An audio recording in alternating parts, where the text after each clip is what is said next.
I learned to stop seeing my own reflection the year my husband died. Mirrors were for other women, women whose dresses didn't carry the history of their poverty stitched right into the fabric. Late evening, lamplight so dim I could barely see the seam I was working. My fingers found their way by touch alone, needle pushing through expensive silk that smelled like Mrs. Henderson's perfume and money. The coffee beside me had gone cold hours ago. Last week's grounds reused 3 times until they barely colored the water brown. I'd forgotten what real coffee tasted like. Forgotten a lot of things. My back ached from hunching over the work. 42 years old, and I felt 70 some days. The chair creaked when I shifted. Same protest it had made for 2 years now. Everything in this cabin was wearing out, including me. Mrs. Henderson's Sunday dress spread across my lap, torn bodice seam, delicate work that required invisible mending, my specialty. My fingers knew fabric the way a preacher knows scripture. Every weave, every tension, every way thread could lie to make repairs disappear like they'd never been needed. I caught sight of my own dress hanging on the chair behind me. Tried not to look, but my eyes went there anyway, like tongues to sore teeth. Patches on patches, some so old the patches themselves needed patching. Faded blue fabric going gray at the seams. The hem I'd let down twice already, no length left to let. When had I stopped seeing it? When had patches become normal instead of shameful? Morning would bring more townswomen to my porch. They'd arrive with apologetic smiles and torn garments, handing them over like offerings. When things ease up, they'd say about payment. When harvest comes in, after the holidays, I'd accept their promises because what choice did poverty give you? You smiled and nodded and pretended. Charity didn't taste like acid on your tongue. I figured poor people help each other. That's what we do. We survive together because nobody else cares if we do. My mother had said that, and her mother before her. The arithmetic of poverty. Give what you can, take what you're given, never expect more than scraps.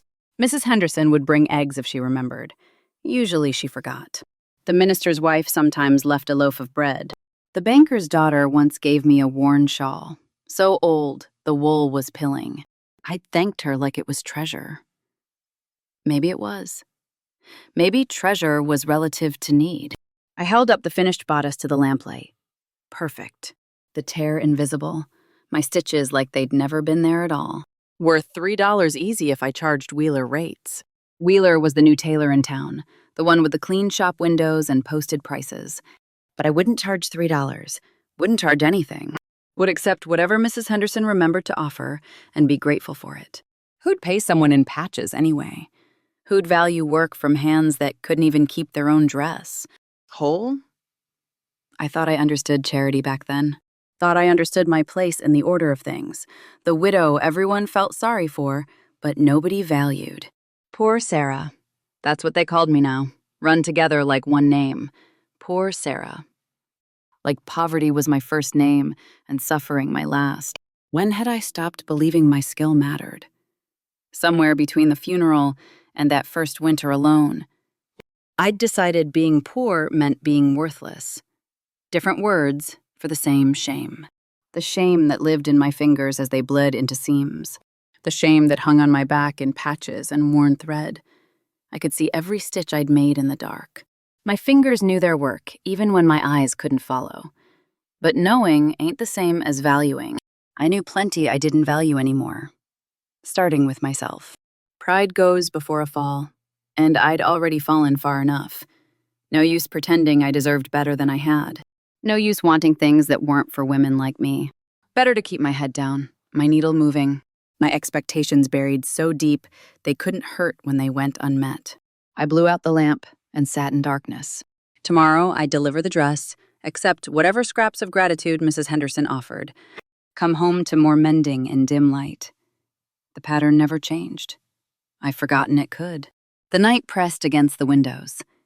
Somewhere out there, other women were sleeping in unmended dresses, eating food bought with honest wages, believing they deserved the space they took up in the world. I wasn't one of those women. Hadn't been for 2 years now. Maybe longer. Maybe I never had been. Thomas Wheeler's shop opened on a Monday morning in late September. I watched from my porch across the street, pretending to mend Mrs. Peterson's bodice while my eyes tracked his every movement. Clean windows, new sign hanging proud with gold letters, Wheeler's Tailoring. Price posted bold as brass in the window, $3 for a coat, $2 for trousers, $1.50 for simple repairs. My whole month's food money for 2 repairs. My stomach clenched just reading them. He moved behind those clean windows like a man who belonged in professional spaces. Methodical, organized, every tool in its place, every bolt of fabric arranged just so. I studied his work over 3 days, watched him measure and cut and construct. He was skilled, I'd give him that. Fancy techniques from back east, probably, but not better than me. Different, fancier. But my invisible mending would outlast his construction any day. Easy for him to charge silver when his clothes had no patches. Easy to post prices when you believed you deserved payment. Must be nice, that certainty. That belief that your work had value, regardless of who was watching or judging or deciding you weren't worth. Paying. The resentment sat bitter in my mouth. I wasn't proud of it, but I couldn't spit it out either. What if people started taking their mending to him instead of me? What if I lost even the scraps I survived? Fear made the resentment worse, twisted it into something uglier. Third afternoon, he crossed the street direct. I saw him coming and wanted to retreat inside, but pride, the little withered bit I had left, kept me seated. I wouldn't hide from the new tailor like some scared rabbit. Mrs. Garrett? He stopped at the bottom of my porch steps. Tall man, maybe 40, with worker's hands, despite his clean appearance. Gray threading through dark hair at the temples. I'm Thomas Wheeler. Opened the shop across the way. I noticed. I kept my needle moving, didn't look up from the bodice in my lap. That's fine work. He nodded at my hands. Where's your shop? The question hit like a slap. Where's your shop? As if I could have a shop. As if poverty hadn't stripped that possibility years ago, along with everything else. The assumption in his voice that skill equaled value, equaled business, it burned worse than the resentment. Don't need a shop for charity work, Mr. Wheeler. I finally met his eyes, kept my face blank. Good day. But he was looking at my dress now, not saying anything, not having to. The silence worse than any words could be. He saw the patches. Saw every visible mark of poverty I'd tried to hide behind free labor and lowered eyes. Saw everything I didn't want seen. I hated him then. Not for being successful, for making me remember I'd once wanted that too. For standing there in clothes without patches, believing skill mattered, while I sat in visible poverty, pretending it didn't. For looking at my mending with respect, then looking at my dress with, what? Not pity. That bothered me more. Pity I could dismiss, could armor against. But the way he looked at my work, then my dress, then my hands, like he was calculating something I couldn't see, that stayed with me after he left. His eyes weren't judging, though. That was the thing. They were measuring, assessing, like a man looking at a problem and figuring its solution. I didn't want to be anyone's problem. Ma'am. He tipped his hat, walked back to his shop without another word. I tried to focus on the bodice. Couldn't. My fingers shook slightly, making the stitches uneven. I had to pull them out, start again. His question kept echoing. Where's your shop? As if I could. As if. That night, mending my own sleeve, I ran out of matching thread. Used what I had, ugly brown against faded blue. Another visible patch. Another mark of poverty I'd wear tomorrow and the next day and all the days after. I didn't cry. Hadn't cried in so long I'd forgotten how. But I sat there in the dark with that brown patch bright against blue, and I thought about his question. Where's your shop? Where indeed? Nowhere. That's where. Nowhere was where my shop was, where my worth was, where my future was. Nowhere. And that's where it would stay. Best to remember that. Best not to let strangers with clean windows make me forget. Week later, Wheeler appeared on my porch with a dress over his arm. Not one of his own creations, someone else's work, and botched work at that. Mrs. Garrett, I need your expertise. He held up the dress. Puckered seams, uneven hem, collar sitting wrong. Someone had mended it poorly, made it worse than the original damage. I can't fix this without unmaking everything first. Need someone who understands the original construction. I set down my own work, studied the dress without touching it. Merchant's wife's dress. I mended it 2 years ago. Someone else tried to alter it after. Can you help me understand how it was built, so I can unmake it properly without damaging the fabric? Further, why not just tell her to replace it? He smiled slight. Because it can be saved. And because I looked at that Peterson repair you did, examined it close in good light. I can't see where the tear was. You're better than I am at reconstruction. You're joshing me. The words came out sharp, defensive. No, ma'am, I'm plain. He met my eyes. I can construct new. You can resurrect old. Different skills. I need yours. The honesty in his voice made something in my chest twist. When had anyone last said they needed my skill? Not my charity, not my free labor. My actual skill. The thing I'd spent years perfecting while everyone assumed it was worthless because I was poor. One afternoon, he continued, help me understand this construction. I'll pay standard consultation rates, 50 cents. I don't take charity, Mr. Wheeler. His expression shifted. Not offended, just deliberate. It ain't charity when I need your skill. Charity is me pretending I don't. That'd be insulting us both. The words settled between us. I looked at the dress in his hands, looked at my empty cupboard through the open door behind me. Pride won't fill bellies. One afternoon won't change anything. Won't make me less poor, less patched, less invisible. But 50 cents bought flour and coffee both. One time, I said, and you pay after, not before. Don't want you thinking you purchased more than an afternoon. Agreed. Walking to his shop, my hands shook. Not from hunger this time, from something else. Something that felt dangerous, like hope might feel, if I still remembered how to feel it. I told myself it was one time, meant nothing, changed nothing. Just 50 cents for a few hours' work. Just helping a neighbor. Just survival. Nothing more. But my fingers trembled buttoning my coat, and trembling fingers know lies when they feel them. This felt like something. Felt like a threshold I was crossing without meaning to, without permission, without any idea what waited on the other side. His shop smelled like new fabric and beeswax when I stepped inside. Everything clean and valued and organized just so. Bolts of wool and cotton arranged by color. Tools laid out precise. Lamp already lit and positioned for detailed work. A professional workspace. The kind I'd imagined once, back before poverty taught me not to imagine. Stepping in there felt like entering church after years away. That same sense of unworthiness mixed with longing.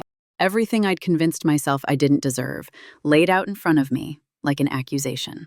The door clicked shut behind me. Small sound. Significant, somehow. Wheeler gestured to the work table. Coffee's hot if you want some. I almost said no, almost declined out of habit. But the smell hit me. Real coffee, not reused grounds, and my mouth watered. Thank you. He poured without ceremony, set the cup by my elbow, adjusted the lamp so light hit the work surface better.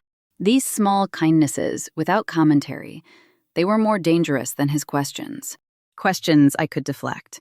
Kindness I didn't know how to handle anymore. I focused on the dress. Safer than whatever else was happening in this room. One afternoon became 3, then a week. Then I stopped counting. Wheeler paid me each time, exact amount, no negotiation. Handed over coins respectful like payment was earned, deserved, expected. I took them with burning shame and desperate relief fighting for space in my chest.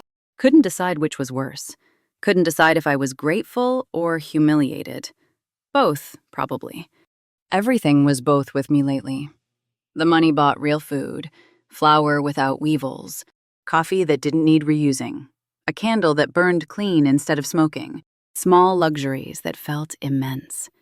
I'd forgotten what it was like to eat without rationing every bite, forgotten the taste of butter, forgotten that hunger wasn't supposed to be constant.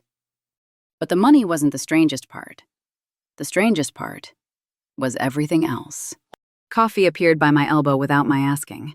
Always hot, always at the exact moment my cup went empty. Wheeler never commented on it, never waited for thanks, just set it down and went back to his own work, like it was the most natural thing in the world. The lamp adjusted itself, or rather, Wheeler adjusted it, whenever shadow fell across my stitching. He'd notice before I did, move it slight, return to his cutting table. These small attentions that felt enormous because nobody had paid attention to my comfort in years.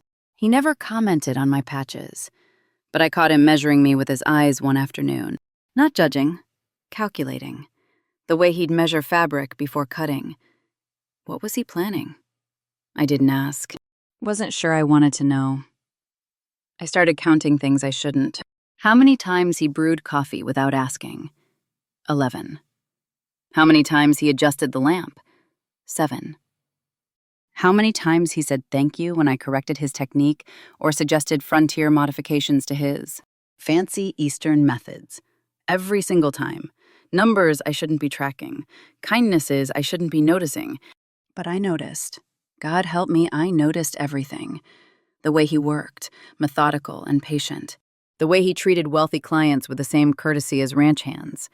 The way he never gouged on prices, but never undercharged either. Material plus time plus skill. I heard him tell the banker's wife. 3 parts make a fair price. I'd been forgetting 2 of those parts my whole life. That buttonhole technique? I said one morning, watching him struggle. You're pulling too tight. Makes it pucker. Try this. I showed him the frontier way. Looser tension, smaller stitches, stronger hold. He watched close, tried it, smiled when it worked better. Appreciate that. You're teaching me as much as I'm teaching you. Was he teaching me? I supposed he was. Pricing structure, business practices, how to talk to clients with confidence instead of apology, how to value finished work instead of dismissing it. Things I'd never thought I had the right to learn. I stayed late one evening, unbidden, to finish a complex repair. Wheeler didn't comment. Just locked up after me, walked me halfway home before turning toward his boarding house. These patterns forming without discussion, without acknowledgement. Like we were dancing steps neither of us had named yet. Walking home with a week's wages, more money than I'd held in months. I passed my reflection in the mercantile window. Caught myself by surprise. For just a moment, I didn't recognize the woman there. She looked like someone who worked, someone valued, someone who belonged in professional spaces. Then I saw the patches and remembered. But the remembering took longer this time. Like my brain needed a moment to connect the woman in the window with the woman I'd been telling myself I was. The gap between those 2 versions of me, it was widening. Starting to feel uncomfortable, that gap. Like wearing shoes that no longer fit. That night, I sat at my table with the week's wages spread out, counted them twice, tried to calculate what I should have charged for the work using Wheeler's formula. Material, plus time, plus skill. The numbers didn't lie. I'd been giving away approximately $8 of skilled labor every week. For eggs, I rarely received. For bread that came when people remembered. For charity that felt more like theft. Them stealing my labor, me stealing my own dignity. The anger that rose wasn't hot. It was cold, clear, clarifying. Like scales falling from eyes I'd kept deliberately shut because seeing hurt too much. $8 a week. $32 a month. Nearly $400 a year. $400 of skilled labor given away while I starved. While I wore patches. While I believed I didn't deserve payment. I'd been robbing myself. That's what it came down to. Not them. Me. I'd taught everyone I was worthless. And they'd believed me because why wouldn't they? I was the authority on my own worth. Wasn't I? And I'd testified under oath that I was worth nothing. The anger felt good, felt clean, felt like something breaking open after being sealed too long. I didn't mean to collapse, didn't plan it. The body just decides sometimes, makes choices the mind's been ignoring. I set down the shears. The room swayed. I sat down hard on Wheeler's workshop floor, not graceful, just sudden, like a puppet with cut strings. "Mrs. Garrett?"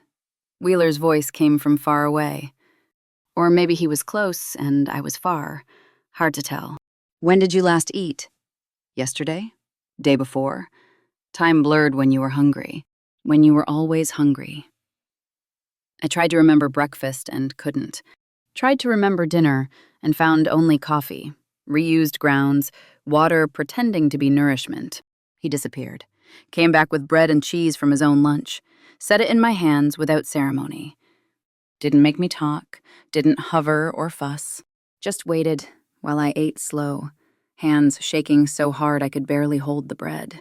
The cheese tasted like forgiveness, like permission. I hadn't realized food could taste like anything but survival until that moment. When had eating become just not dying? When had I stopped tasting? "How long you been giving away what you need to survive?" The question came quiet, not accusing, just asking. Like he genuinely wanted to know when I'd decided my own life mattered less than everyone else's convenience. And the story spilled out. Couldn't hold it anymore. Widowhood and poverty and the terrible arithmetic of need. 2 years of mending for free, while my cupboard stayed bare and my dresses fell apart. And my body, slowly, consumed itself trying to keep working. The eggs that never came. The bread people forgot. The assumption that poor people worked for scraps because what else were they worth? "Everyone's got troubles," I heard myself saying. "Mine ain't special. Poor people help each other because no one else will." And who helps you? The question hung there. Who helps you, Sarah? Who fills your cupboard? Who mends your dresses? Who makes sure you eat? Nobody. That's who. Because I hadn't let them. Because accepting help meant admitting need, and admitting need meant being weak, and being weak meant... What? What did it mean? I couldn't remember anymore why I'd been so afraid. Wheeler pulled up a stool, sat across from me while I finished eating. I was a journeyman tailor for 10 years, worked for wealthy shops back east, made their owners rich while I stayed poor. Skilled hands, empty pockets. Sound familiar? I nodded. Couldn't speak around the bread in my mouth. Took me years to learn this. Your skill has value, whether someone pays you or not. The market don't determine worth. Worth determines market. You set the value. Then the market adjusts. Not the other way around. Easy to say when you ain't wearing patches. His smile was sad, understanding. You think I started with clean windows in a shop? I started same as you, skilled and poor. Dies is, someone told me being poor don't mean working free. Told me my skill had value regardless of my circumstances. Told me I was worth paying. Now I'm telling you. He leaned forward, serious now. You're better than I am at reconstruction work, Mrs. Garrett. You should charge more than I do. Not less, not nothing. More. Something broke in my chest. Not breaking bad, breaking open, like spring ice on a river. Like something frozen finally thawing after a long winter. The tears came before I could stop them. Not gentle tears. Angry, frustrated, grieving ones for all the years I'd undervalued myself. For all the silk I'd mended while wearing patches. For believing poverty made me worthless, when poverty was just circumstances, and worthless was a lie I'd been. Telling myself. I cried for the woman I'd been, the one who'd had pride and plans and believed her skill mattered. Cried for the years I'd lost to that lie. Cried because someone finally saw what I couldn't see myself, that being poor and being worthless weren't the same thing at all. Wheeler handed me his handkerchief, went back to his work table, giving me the dignity of private grief. Didn't comfort or shush. Just let me break open. Let me feel it. Let me cry until I was empty. When I could breathe again, he spoke without looking up from his cutting. I got a proposal. Real partnership. You handle all invisible mending, restoration work, frontier durability. I handle new construction, wealthy clients, business management. We split profit equal. 50-50. Partner. I can't. The word's automatic. I don't know how to. You'll learn. I did. And I'll teach you, same as someone taught me. He looked up then, met my eyes. Being poor don't mean being worthless, Sarah. And it sure don't mean working free. Your skill feeds you. Then you can help others sustainable. Can't give from empty. That's just making yourself another person needing help. The handkerchief was soft in my hands. Expensive cotton. The kind I mended for others, never owned myself. It smelled like soap and starch and care. Think about it, Wheeler said. No rush, but think about it. I sat there with his handkerchief twisted in my scarred fingers, bread settling warm in my hollow stomach, while possibility hovered in the air like summer dust in lamplight. Think about it. Like I'd be able to think about anything else. Wheeler was at the bank when Mrs. Henderson arrived. I was alone in the shop, pricing repairs for the week, learning the formula. Material plus time plus skill.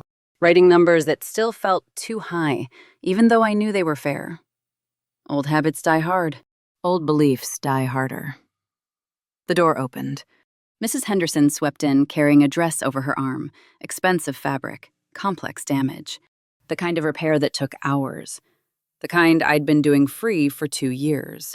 Oh, good, you're here, Sarah. She laid the dress on the counter, smiled that smile wealthy women use when they're about to ask for something. I need this mended by Sunday. Portable silk, so be careful. The seam's torn and there's damage to the bodice lace. I looked at the dress. Looked at her. My mouth opened with the automatic response. Of course, Mrs. Henderson. No charge, Mrs. Henderson. Happy to help, Mrs. Henderson. 2 years of conditioning ready to spill out like water from a broken dam. But I caught my reflection in the shop mirror. Professional workspace. Tools organized. Partnership. The woman in that mirror looked different than the woman on her porch in patches. She looked like she worked here. Like she belonged here. Like maybe she was worth something. You'll have this done by Sunday? Mrs. Henderson was already moving toward the door. No charge as usual? You're such a dear, helping us all out. I don't know what we'd do without your charity. Charity. The word stuck in my throat. Charity was what you gave from excess. I'd been giving from empty for 2 years. That wasn't charity. That was self-destruction disguised as generosity. That'll be $2.50, Mrs. Henderson. The words came out shaky, but clear. Silver. She stopped, turned, stared like I'd spoken a foreign language. I beg your pardon? $2.50 for the repair. It's complex work on expensive fabric. That's the fair rate. Her face went red, then white.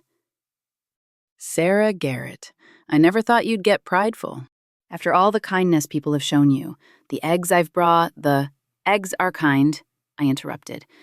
My hands were shaking, but my voice was steady. They ain't payment for skilled work. You pay Mr. Wheeler $3 for simpler repairs than this.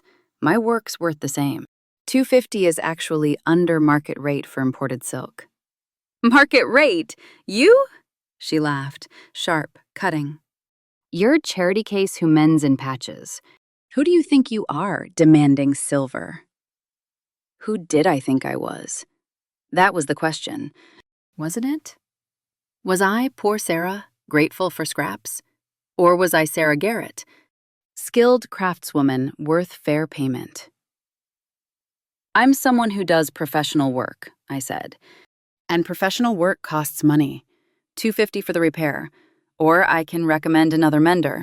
After everything, Mrs. Henderson's voice rose. The Christian duty we've shown you, the charity. And this is how you repay us? With greed and pride? Every word designed to cut, to shame, to remind me of my place at the bottom where poor people belong. And for a moment, one terrible moment, I almost took it back. Almost apologized. almost became invisible again because visible hurt too much, and I've gotten so good at invisible. But then I thought, what's my station? The one I chose, or the one she assigned me? I'm grateful for past. Kindness, I said. That don't make my skill worthless, and charging fair price for my work ain't greed. It's survival. $2.50, Mrs. Henderson. She grabbed the dress off the counter. I'll tell everyone about this, about your greed, your ingratitude. We'll see how you do when no one brings you mending anymore. The door slammed behind her. The shop fell silent. I stood there alone, hands shaking so hard I had to grip the counter. My breath came short, fast. What had I just done? Destroyed the only social acceptance I had? Made myself outcast over $2. 50? The whole town would know by tomorrow. Mrs. Henderson would make sure of it. The door opened. Wheeler. He took one look at my face. What happened? Mrs. Henderson. My voice came out small. She wanted the usual, free work. I charged her, $2.50. She left. Said she'd tell everyone I was prideful and greedy and ungrateful. I waited for him to say I'd made a mistake. Waited for him to say I should apologize, make it right, remember my place. Waited for confirmation that I'd just ruined everything. What'd you charge her? $2.50. He nodded slow. Should have been $3. That fabric's imported silk from China. Premium material requires premium rates, but $2.50 is a fair start. Pure respect in his voice. No judgment, no criticism, just respect. I might have just made myself outcast Thomas. His first name slipped out natural. Hadn't meant to use it, but it felt right somehow. She'll tell everyone. They'll think I've gotten above myself. Or, he said, you just made yourself a businesswoman. We'll see which by Sunday. He poured coffee, set it by my elbow. Went back to his work like my world hadn't just tilted on its axis. Like I hadn't just risked everything for $2.50 and my own dignity. I picked up the partnership papers, stared at them, stared at the line where my signature should go. That night, alone in my cabin, I signed them, in lamplight, with steady hands. My name next to his, equal and permanent. Sarah Garrett, partner. Saturday night, I sat alone with my fear. Tomorrow, Mrs. Henderson would tell everyone at church. I'd imagined the conversation 100 times. Each version ended the same: judgment, exile, loss. The women gathering in clusters, whispering. Poor Sarah got prideful. Poor Sarah forgot her place. Poor Sarah thinks she's worth something now. The voices in my head were vicious, familiar. They sounded like my mother. Who do you think you are? Like the preacher's sermon, pride goes before destruction. Like Mrs. Henderson's shocked face, you're demanding silver? Every voice that ever told me to be small, grateful, invisible. Every message I'd absorbed about poverty and worthlessness. They all came back Saturday night, loud and insistent and cruel. I could fix this. That's what the voices said. I could apologize Monday, mend the dress free, return to the old way. At least people tolerated me then. At least I knew my place. At least I belonged somewhere, even if that somewhere was at the bottom of every social hierarchy in town. I stood in my cabin wearing one of the new dresses Wheeler had made me sew, first thing after we'd discussed. Partnership. Fill yourself first, he'd said. Can't give from empty. That's just making yourself another person needing help, instead of someone who can help sustainable. Good fabric, perfect fit, my own skilled construction, no patches. I touched the sleeve, traced the seam. This dress was worth $4 easy. I knew because I'd made it. Knew exactly how many hours, how much fabric, how much skill had gone into every stitch. Wearing my worth on my back. That's what this was. Physical proof that I could value myself, could claim space, could believe I deserved good things.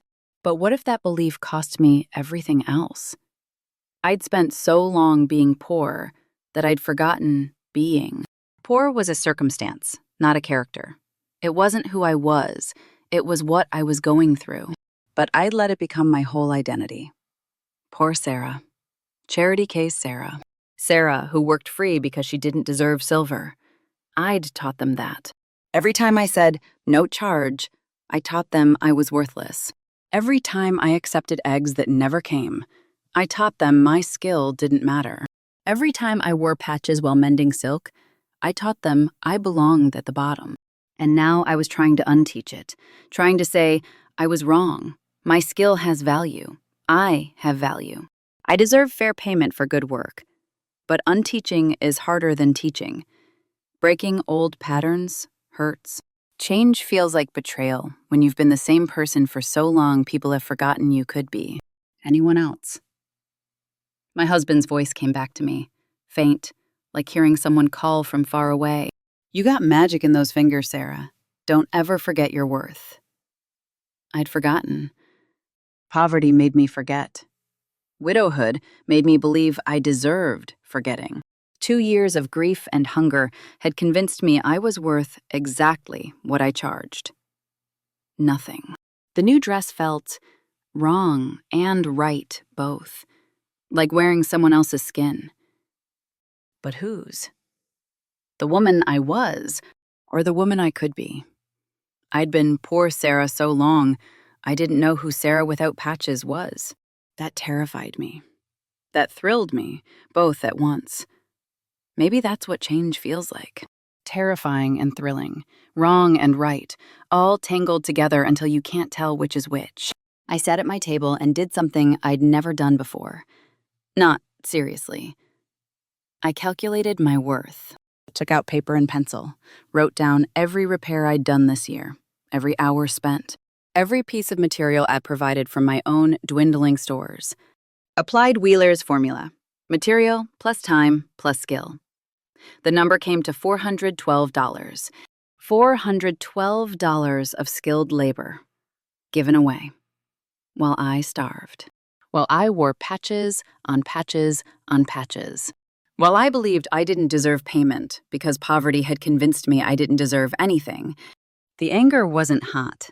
It was cold, clarifying, precise. Not anger at the town, anger at myself. For accepting less, for believing poverty erased worth, for teaching everyone I was worthless, and then being surprised when they believed me. But I could unteach it, could start tomorrow, could stand in front of the whole town in my new dress with my partnership papers signed and my prices set, fair, and let them choose.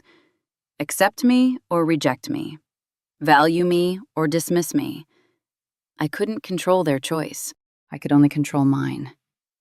I pulled out the partnership papers, already signed, stared at my name beside Wheeler's. Equal, permanent, terrifying. Right. Then I wrote prices on a card. My own prices, based on Wheeler's formula. Based on skill and time and material. Based on worth. Invisible mending, $2.50. Complex reconstruction, $3. Consultation, 50 cents. Fair rates, honest rates. Rates that said, I value myself enough to feed myself. I value my skill enough to charge for it. I value my time enough to expect payment. I set the card on the table for morning. Crawled into bed still wearing the new dress, too tired to change. Too wrung out from fear and anger and hope all tangled together. I dreamed of numbers that added up, of thread that held, of being enough. Sunday morning, I stood in Wheeler's shop wearing my new dress with the price card visible in the window. My heart beat so hard, I was sure everyone could hear it. Wheeler stood beside me, silent support. Didn't say anything. Didn't need to. His presence was statement enough. I believe in you. You're worth this. Stand firm. People walked past after church. I watched them through the window. Some nodded, some ignored. Mrs. Henderson made elaborate show of crossing the street, gathering her skirts like poverty was catching, and she didn't want it touching her hems. My stomach churned. Maybe I'd been wrong. Maybe I'd destroyed everything for pride. Maybe. Heard you're charging now, Mrs. Garrett. I turned. Ranch foreman's wife stood in the doorway. Solid woman, practical, fair-minded. She studied the price card in the window. My voice shook. Yes, ma'am. Fair rates for skilled work.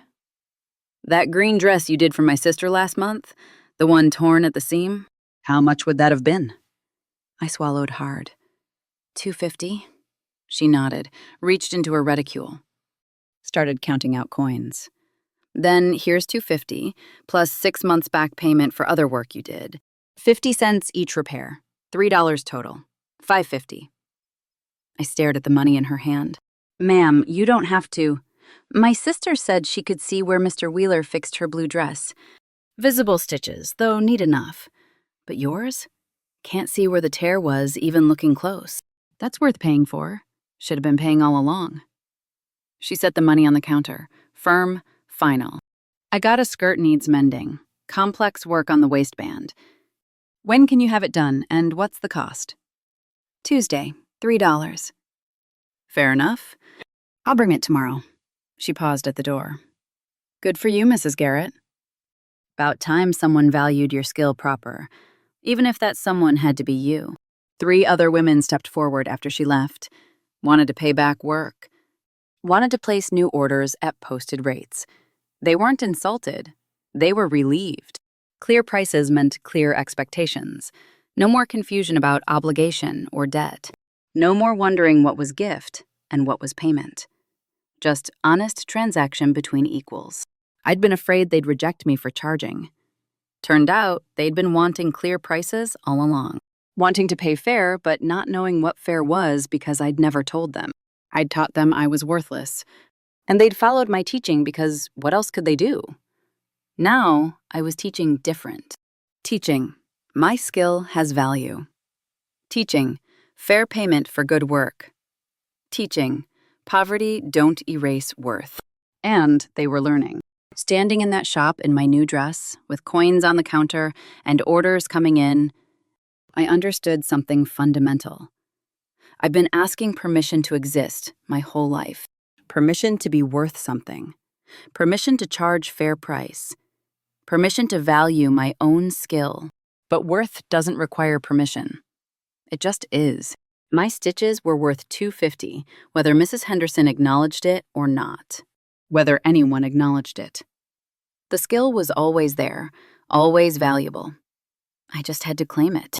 When ranch foreman's wife paid for 6 months back, counting out coins, careful and respectful, something broke open in my chest. Not Breaking Bad, breaking open, like spring ice on a river. Like something frozen finally thawing. She wasn't paying out of pity. She was paying because the work was worth it. Because I was worth it. The difference between pity and worth. I'd confused them so long, I'd forgotten they weren't the same thing. At all. The door opened. Mrs. Henderson. I straightened, prepared myself. She carried the silk dress. Set it on the counter without looking at me. I need this repaired. What's your price? The shop went quiet. Wheeler kept working, but I felt his attention. The other women pretended not to listen, but they were. Everyone was. This was the moment. The test. I looked at Mrs. Henderson, looked at the dress. Complicated repair. Premium fabric. Repairs of repairs. Someone else had tried to fix it cheap and made it worse. $3, I said. Steady. Calm. Repairs of repairs always cost more time, more skill to fix what's been broken twice. Mrs. Henderson's jaw tightened. She reached into her bag, counted out $3 silver, set them on the counter one by one. Didn't apologize. Didn't acknowledge she'd been wrong. Just paid. The money sat there between us. Acknowledgement. Not apology. Not friendship. Just acknowledgement that my skill had value. That I had value. That being poor didn't erase that. I'd been waiting years for that acknowledgement. Turned out, I didn't need it after all. But it felt good anyway. I was human enough to admit that. Tuesday, I said. Come afternoon. She nodded, left without another word. Wheeler squeezed my shoulder. Businesswoman, he said soft. End of day, we calculated earnings. Split profit equal, like the partnership papers said. My half was more than I'd seen in months. Honest money for honest work. Money that said, you're skilled, you're valued, you're worth fair payment. Thomas, I said, thank you for seeing what I couldn't. He smiled. I just pointed at what was already there, Sarah. You did the seeing. You did the choosing. You changed your own life. Had I? Changed my own life? I looked around the shop. Partnership papers framed on the wall now, price card in the window, orders coming in, money in my pocket. New dress on my back. Yeah, I suppose I had. Not because someone rescued me, because someone saw my worth, and I chose to believe it. Chose to claim it. Chose to stand firm, even when it was terrifying. Chose myself, when I'd spent years choosing everyone else first. That was the change. Not the money, not the shop, the choosing. I'd chosen myself. Finally, after 2 years of choosing everyone else, after a lifetime of believing I didn't deserve choosing. I'd chosen myself, and the world hadn't ended. The sky hadn't fallen. I wasn't outcast or destroyed or punished for claiming worth. I was just valued. Finally, starting with myself. 6 months later, winter turned to spring. I stood at the shop window watching the last snow melt. Outside, Wheeler and Garrett Tailors hung proud, both our names in gold letters. Inside, 3 new dresses hung in my cabinet at the back. Good fabric, perfect construction, no patches. My hands, healthy now from regular eating, worked imported silk with the same skill they'd always had. Just paid for now, just valued. The shop thrived. Wheeler handled wealthy clients wanting new construction, fancy Eastern cuts and expensive fabrics. I handled restoration, taught him frontier durability that lasted longer than his decorative stitching. Together, we were stronger than separate. True partnership, exactly like the papers said. Equal, permanent, built on respect. I'd become a businesswoman. The title still felt strange sometimes, but good strange. Right strange. Like wearing shoes that finally fit after years of making do with too small. The town had adjusted quicker than I'd feared. Most people appreciated clear prices. No more confusion about debt or charity or obligation. Just honest transaction. Some still resented it.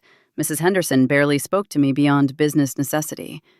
But most adjusted, adapted, accepted that poor Sarah was just Sarah now. Sarah, who charged fair rates and did excellent work and expected payment, same as any professional. I taught other women. That was the unexpected part. Young widows and struggling seamstresses who came asking how I'd done it, how I'd gone from patches to partnership, how I'd learned to value myself when everyone else said I was worthless. The young widow came Tuesday afternoon, hesitant, familiar, looking exactly like I'd looked 6 months ago. Skilled hands, patched dress, eyes that didn't believe in possibilities anymore. Mrs. Garrett, she stood in the doorway. I heard you might teach. I can't pay, but I could mend for you free in exchange. Stop. I set down my work, recognized myself in her too clearly. The automatic offering of free labor, the belief that poverty meant working for scraps, the assumption that her skill had no value. I'll teach you, I said. And you'll pay standard apprentice rates, 25 cents per session. You'll learn pricing same time as stitching. Being poor don't mean working free. Your skill has value regardless of your situation. Her eyes filled. But I can't afford not to, I interrupted. Charging fair price when you're struggling ain't greedy. It's surviving. Your skill feeds you. Then you can help others sustainable. Can't give from empty. That's just making yourself another person needing help. I poured coffee, set it in her hands, watched her drink like she'd forgotten what hot coffee tasted like.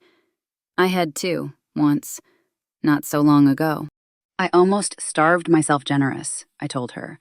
Gave everything, left myself empty. You can't give from empty. You just become another person needing help instead of someone who can help. Fill yourself first, charge fair, then help sustainable. Teaching her, I understood why Wheeler had taught me. Not from pity, not from charity, but because he'd been taught too, once, and passing it forward was the only way to honor the gift. You can't keep wisdom. It only grows when you give it away. Different from skill you charge for, whiz been missing. That's the balance I'd share the truth. Both matter. Looking at my reflection in the shop window. Good dress, healthy color, hands that work but also rest. I barely recognized myself. Not because I'd changed so much, because I'd finally become who I always was underneath the poverty and patches and shame. Like stripping old paint off good wood. The wood was always there. Just had to clear away what was covering it up. Poverty had covered me, but it wasn't me. Never was. Wheeler worked beside me at his table. Easy rhythm of partnership built on respect. Sometimes I caught him smiling at nothing. Sometimes he caught me doing the same. We didn't talk about it. Didn't need to. Some things were better left unspoken. Better just felt. Partnership papers hung framed on the wall. Price card clear in the window. Orders coming steady. Money split equal. 2 names on the sign outside. I'd built this. Not alone, Wheeler helped. But I'd built it. Made the choice. Stood firm. Claimed worth when claiming felt impossible. Changed my own life when I'd believed change was for other people. Braver people. Worthier people. Turned out I was people too. Just took me 42 years to figure that out.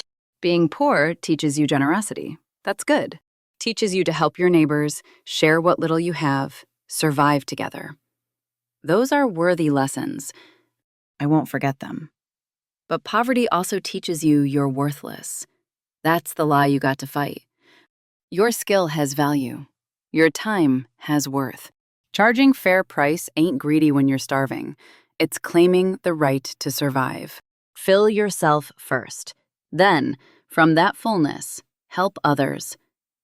Sustainable. That's the difference between charity and martyrdom. One builds up, other tears down. I learned that the hard way. Mending in patches while giving away silk. But I learned it, and now I teach it. Because every woman deserves to know. Being poor don't mean being worthless. Ever.